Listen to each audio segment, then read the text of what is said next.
मुंडेंच्या राजीनाम्यासाठी फडणवीस सुरुवातीपासून आग्रही। याआधी दादांसोबत 3 ते 4 वेळा चर्चा।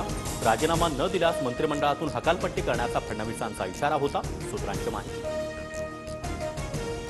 संतोष देशमुख हत्या प्रकरणामध्ये अखेर धनंजय मुंडेंचा राजीनामा। मुख्यमंत्री देवेंद्र फडणवीस यांच्या शिफारशीवरून राज्यपालांनी मुंडेंचा राजीनामा स्वीकारला।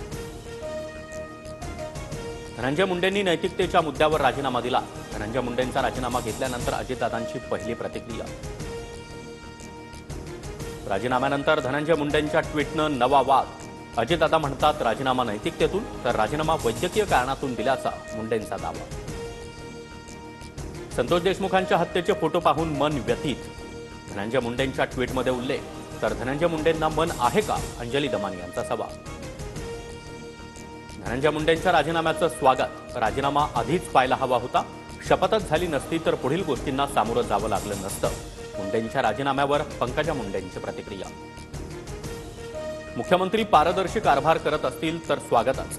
मुंडेंच्या राजीनाम्यानंतर उद्धव ठाकरेंकडून फडणवीसांचं कौतुक, तर मुंडेंच्या राजीनाम्याचं खरं कारण समोर यायला हवं, ठाकरेंकडून शंका उपस्थित।